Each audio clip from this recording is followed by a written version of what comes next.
Subscribe करें हमारे YouTube channel को एवं बेल आइकन दबाना ना भूलें ताकि रोज की YouTube अपडेट्स आपको मिलती रहे। हेलो फ्रेंड्स, स्वागत है आपका उमेश सुतार सगानी के YouTube चैनल में। तो आज का जो हमारा टॉपिक है वह एक फिजिक्स का टॉपिक है जो कि है डायमेंशनल फॉर्मूला। जैसा कि आप ब्लैक बोर्ड पर देख सकते हैं, व्हाइट बोर्ड पर। तो डायमेंशनल फॉर्मूला जो है वो क्लास 11th और 12th के लिए बहुत ही इंपॉर्टेंट टॉपिक है। तो कुछ चंद लाइनें आपके सामने प्रस्तुत करता हूँ कि डर मुझे भी लगता था फासला देखकर, पर मैं बढ़ता गया रास्ता देखकर, खुद ब खुद मेरे नजदीक आती गई, मेरी मंजिल मेरा हौसला देखकर। तो इसी के साथ वीडियो को स्टार्ट करते हैं। तो डायमेंशनल फॉर्मूले जो हैं उनको रिप्रेजेंट करने का तरीका आपके सामने दिखा रहा हूं मैं कि मास जो है उसको हम किससे रिप्रेजेंट करते हैं? m से। लेंथ जो है उसको हम रिप्रेजेंट करेंगे l से। किससे? l से। और टाइम को किससे रिप्रेजेंट करेंगे डायमेंशनल फॉर्मूले में? t से। तो ये तो हो गया डायमेंशनल फॉर्मूला को हम किससे रिप्रेजेंट करते हैं। अब फिजिकल क्वांटिटी के हिसाब से हम डायमेंशनल फॉर्मूले को देखेंगे। जैसे कि फर्स्ट फिजिकल क्वांटिटी हमारे पास जो है वो है एरिया। क्या है? एरिया। अब एरिया का फॉर्मूला आप जानते हैं नॉर्मली, लेंथ इनटू ब्रेथ। क्या होता है? Length into breath. तो लेंथ इनटू ब्रेथ, तो ब्रेथ को भी हम डायमेंशनल फॉर्मूले के रेस्पेक्ट में हम ब्रेथ को भी लेंथ मानेंगे। तो इसका क्या हो जाएगा? लेंथ का स्क्वायर। और इसकी जो डायमेंशन है वो हो जाएगी m0 l स्क्वायर t0। और इसकी यूनिट जो होगी वो होगी मीटर स्क्वायर। क्या होगी? Metre square. नेक्स्ट डायमेंशन की बात करें तो हमारे पास नेक्स्ट डायमेंशन है वेलोसिटी। क्या है? वेलोसिटी। अब वेलोसिटी का फॉर्मूला होता है डिस्प्लेसमेंट अपॉन टाइम। क्या होता है? Displacement upon time. तो डिस्प्लेसमेंट को हम रिप्रेजेंट करेंगे l से। किससे? l से। और t का t। तो इसकी जो डायमेंशन होगी वो होगी m0 l1 और t-1। अब इसकी यूनिट की बात करें अगर, तो यूनिट इसकी हो जाएगी, क्या हो जाएगी? मीटर और सेकंड माइनस। यहाँ तक क्लियर है? Next third volume. क्या है? वॉल्यूम का फॉर्मूला होता है length into breadth into height. क्या? Length into breadth into height. तो अगर डायमेंशन के रेस्पेक्ट में हम बात करें तो ब्रेथ और हाइट जो है उसको भी हम लेंथ ही मानेंगे। तो इसका हो जाएगा, क्या हो जाएगा? Length into breadth into height का क्या हो जाएगा? Length cube. क्योंकि इन दोनों को हम लेंथ ही मानेंगे तो इसका हो जाएगा लेंथ क्यूब। अब इसकी जो डायमेंशन है वो हो जाएगी m0 l क्यूब और t0। अब अगर यूनिट की बात करें तो इसकी यूनिट क्या होगी? Metre cube. क्या? Metre cube. ठीक है।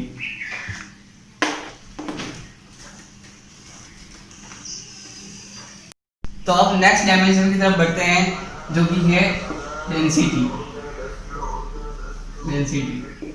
अब डेंसिटी का जो फॉर्मूला है वो है मास अपॉन वॉल्यूम। क्या है डेंसिटी का formula? Mass upon volume.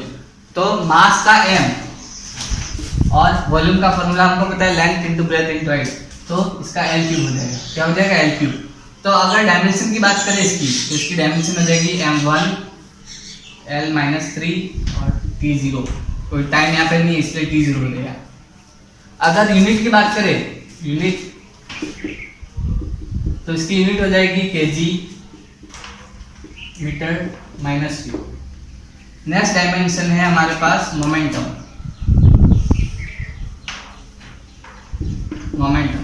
Momentum का जो फॉर्मूला है वह है मास इनटू वेलोसिटी।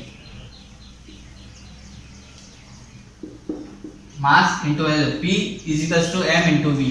तो मास का m और वेलोसिटी का फॉर्मूला हमको पता है डिस्प्लेसमेंट अपॉन टाइम, यानी l अपॉन t। तो इसकी जो डायमेंशन है वो हो जाएगी m1 l1 और t-1। अगर यूनिट की बात करें, यूनिट हो जाएगी इसकी kg metre second minus 1। Next dimension है हमारे पास मोमेंटम हो गई। इसके बाद नेक्स्ट है हमारे पास एक्सीलरेशन।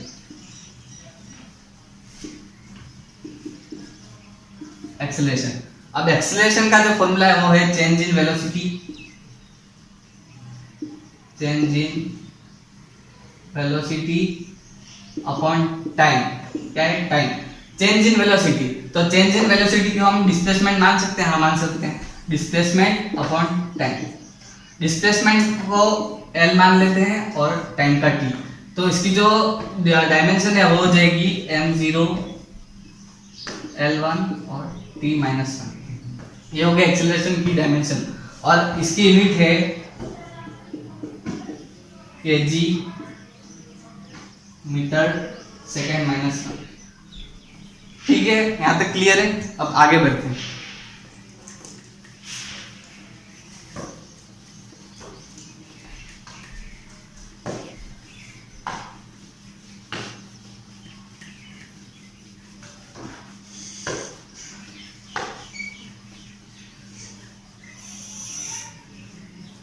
नेक्स्ट जो डायमेंशन है वो है फोर्स। क्या है हमारे पास? फोर्स। तो फोर्स का जो फॉर्मूला है वो होता है मास इंटू एक्सीलरेशन। क्या होता है? Mass into acceleration. तो सिंपल याद रखने का तरीका आपको बता देता हूं मैं शॉर्ट ट्रिक में। Father is equals to mother. क्या? Father is equals to ma, mother. Father is equals to mother. तो अगर डायमेंशन की बात करें हम इसकी, तो इसका हो जाएगा m, मास का m, और एक्सीलरेशन का हो जाएगा हमारे पास change in velocity upon time. तो m का m और चेंज इन वेलोसिटी का मैंने आपको पहले बताया था डिस्प्लेसमेंट अपॉन टाइम का स्क्वायर रहेगा। अब नेक्स्ट डिस्प्लेसमेंट को हम L मान लेते हैं, तो m into L upon T square. अब इसकी डायमेंशन जो होगी वो होगी m1 L1 और T-2। इसकी यूनिट की अगर बात करें तो यूनिट इसकी हो जाएगी, क्या हो जाएगी इसकी unit? kg metre second minus 2। एक और चीज आपको ध्यान में रखनी है कि फोर्स की जो एक और यूनिट होती है वो होती है न्यूटन। क्या होती है? न्यूटन, जिसको हम N से भी रिप्रेजेंट करते हैं, और N।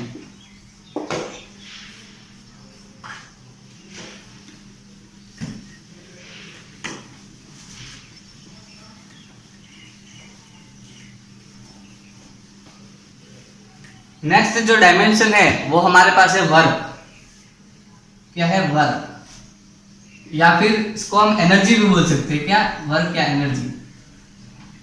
तो वर्क का फॉर्मूला जो होता है वो होता है force into displacement. Force into displacement, या फिर F डॉट एस। आपने पढ़ा होगा work is equals to F dot S. तो फोर्स का होगा हमारे पास मास इंटू एक्सीलरेशन, और डिस्प्लेसमेंट को हम L ले लेते हैं। क्या ले लेते हैं? L। तो इसका होगा मास, और एक्सीलरेशन का आपको पता है change in v, change in velocity upon time, और L का L। तो m का m और चेंज इन वेलोसिटी यानी कि डिस्प्लेसमेंट, तो L इंटू L हो जाएगा L स्क्वायर, और इसका T स्क्वायर। तो इसकी डायमेंशन जो होगी वो हो जाएगी m1 L2 और T-2। क्या होगी? m1 L2 T-2।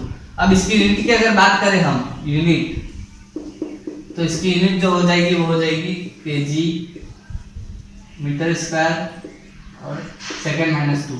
इसकी भी फोर्स की तरह एक और यूनिट है जो कि है जूल। क्या है? जूल या फिर जे।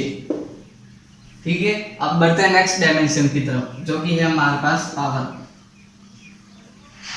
पावर, अब पावर का जो फॉर्मूला है वो होता है वर्क अपॉन टाइम। क्या होता है? Work upon time.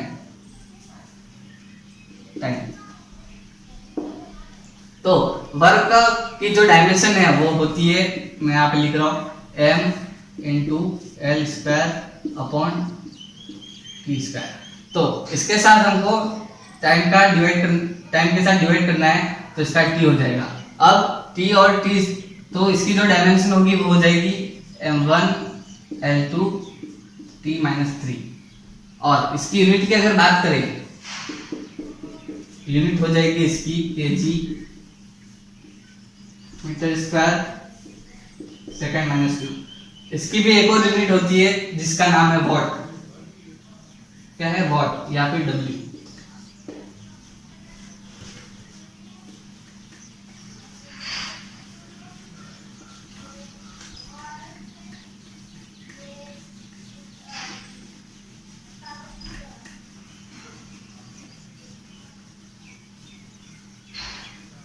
अब नेक्स्ट डायमेंशन की बात करते हैं। हमारे पास नेक्स्ट डायमेंशन है प्रेशर। क्या है? प्रेशर, जिसका फॉर्मूला होता है force upon area. Force upon area. तो आपको एक चीज ध्यान रखनी है कि प्रेशर और स्ट्रेस का जो फॉर्मूला है वो सेम ही है, प्रेशर या फिर स्ट्रेस। तो इसकी डायमेंशन निकालते हैं कि फोर्स का हमारे पास है मास इनटू एक्सीलरेशन और एरिया का L स्क्वायर। तो मास को m से रिप्रेजेंट करते हैं, मास और एक्सीलरेशन का change in velocity upon time, और नीचे इसके L स्क्वायर। तो इसके बाद m into change in velocity का हम डिस्प्लेसमेंट से रिप्रेजेंट करते हैं, तो डिस्प्लेसमेंट का L और नीचे t का स्क्वायर और उसके होल में L का स्क्वायर। तो इसके बाद हो जाएगा, इसकी डायमेंशन जो होगी वो हो जाएगी m1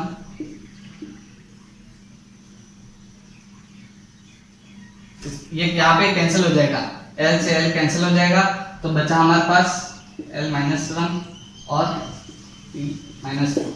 अब इसकी यूनिट की अगर बात करें, प्रेशर की यूनिट की, तो इसकी जो यूनिट है वो हो जाएगी kg metre second minus 2। Next dimension हम देखते हैं।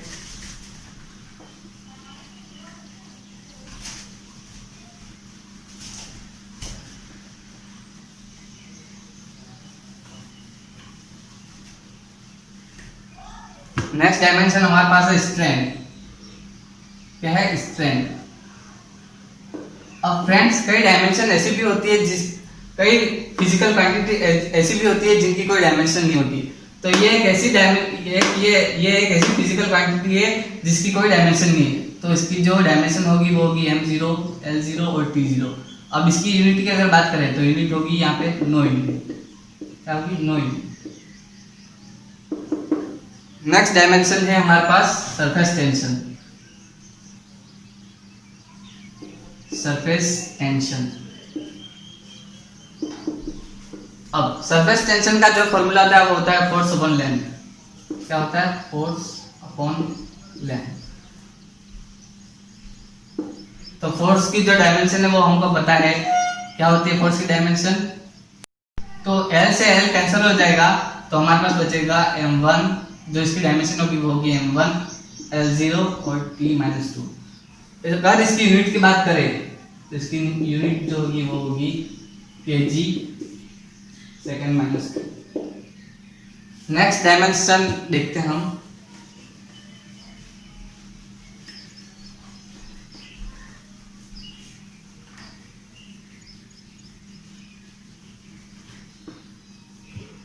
फ्रीक्वेंसी।